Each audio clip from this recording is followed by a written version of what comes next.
মিষ্টি মিষ্টি এক শুভ সকাল বন্ধুরা, আশা করি তোমরা সকলে ভালো আছো। আমিও বেশ ভালো আছি। আর দেখো এখানটায় চলে এসেছি সকালবেলা, আর ছাদে এসে দেখছি বেশ কয়েকটা ঘাস ফুল হয়েছে। আচ্ছা, এই ঘাস ফুলটির নাম কি বলো তো? আমি তো ঠিক জানি না, যেহেতু ঘাসের মতো পাতা হয় বলে আমি এটিকে ঘাস ফুলই বলি, কিন্তু এটা মনে হয় অনেকের মুখে শুনেছি এটা দূর্বা ফুল। তো যাই হোক, কয়েকটি ফুটেছে, দেখতে বেশ ভালো লাগছে। আর এখানটায় ফুটেছে একটি তারা ফুল, আর তার পাশেই ধরেছে একটি জবা ফুল। তো এই কয়েকটি ফুল দেখতে বেশ ভালোই লাগছে। আর এখানটায় দেখো,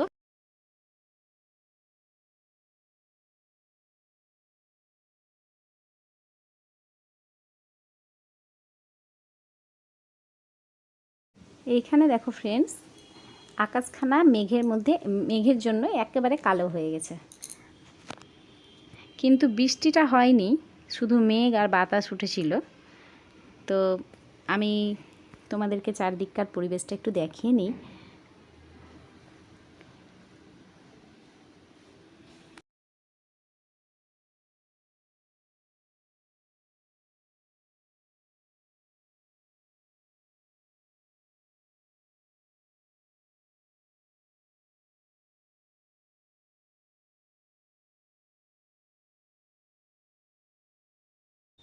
আর এইখানে দেখো আমাদের ছাদের উপরে, মানে পাশের বাগানটা থেকে যে আম গাছটা উঠেছে, ছাদের উপর থেকে কয়েকটা আম, এই গাছটাতে বেশ ভালোই আম হয়েছিল, কিন্তু ঝড়ে বাতাসে থেকে সব ঝরে পড়ে গেছে। তার মধ্যেও কিছু কিছু আম আবার ধরেছে, দেখতেও বেশ ভালো লাগছে। গাছের মধ্যে মনে হচ্ছে হাতের নাগালেই আছে, মনে হচ্ছে পট করে তুলে নিই, কিন্তু তুলি না, বড় হতে দিয়েছি।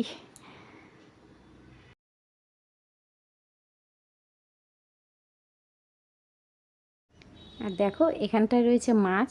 আজকে আমি মাছ রান্না করব। আর মাছের সাথে কি রান্না করব সেটা আমি এখনই ঠিক করে নিইনি, মানে করব তো অনেক কিছুই, কিন্তু করে নেব মাছের তরকারি আর কি। আর এখানটায় দেখো কিছু রয়েছে দুধ। তো দুধটা কি হয়েছে, ফেটে গেছে।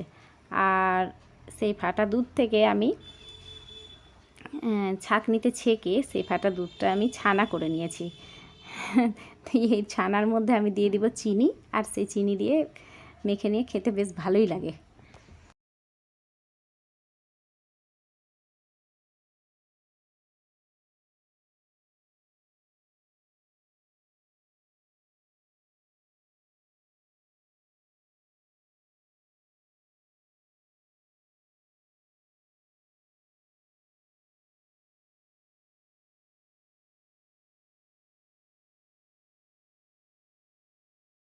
তারপরেই দেখো আমি আসলাম দরজা খুলতে, কারণ যিশু গিয়েছিল আর্ট শিখতে। আর্ট শিখে ও দরজা খুলতে বলছিল, আমি দরজা খুলে দেখছি যে ও আর্ট শিখে চলে এসেছে।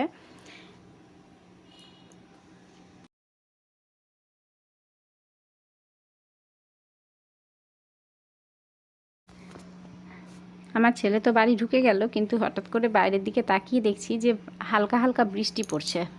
তারপরেই কিছুক্ষণ পরে কি হয়েছে ফ্রেন্ডস, আমি ছাদে গিয়ে দেখছি খুব রোদ উঠেছে। তো আমি ভাবলাম যে বাসনগুলো ছাদে নিয়ে গিয়ে মেলে দিই। দেখো এখানটায় বাসনগুলো নিয়ে চলে এসেছি ছাদে মেলে দেওয়ার জন্য, কারণ আমাকে শুকনা বাসন ব্যবহার করতে ভালো লাগে। জল জল বাসন থাকলে কেমন একটা ছোপ ছোপ হয়ে যায়, সেই জন্য আমি বাসনগুলো ছাদে রোদ্রে দিয়ে শুকিয়ে দিই। রৌদ্র থাক আর বাতাস থাক, ছাদে দিয়ে শুকোতে আমাকে ভালো লাগে, একবারে চিকন প্লেন হয়ে শুকিয়ে যায়। আর দেখো ফ্রেন্ডস, আমি এখানে রান্না বান্নার কাজ শুরু করে দিয়েছি, বসিয়ে দিয়েছি ভাত। আর আমি তো বলেই দিলাম তোমাদেরকে আজকে রান্না হবে মাছ। আর মাছের সাথে কি করব না করব পরে সেটা পরে সেটা ভাববো আর কি। কারণ এখানটায় আমি বসিয়ে দিয়েছি জল খাবারের জন্য ডালিয়া। তো ডালিয়াতে আমি জিরে গুঁড়ো দিয়ে ডালিয়াটা করলাম। আর এখানটায় আমি আবার চলে এসেছি ছাদে, কারণ এতটাই রৌদ্র, আমার কয়েকটা বাসন লাগতো। তো এতটাই রৌদ্র, ছাদে গিয়ে দেখি সব বাসনগুলো একদম চেপে গেছে, হাত দেওয়া যাচ্ছে না, এত গরম হয়েছে। সেজন্য ছাদ থেকে বাসনগুলো তুলতে চলে আসলাম।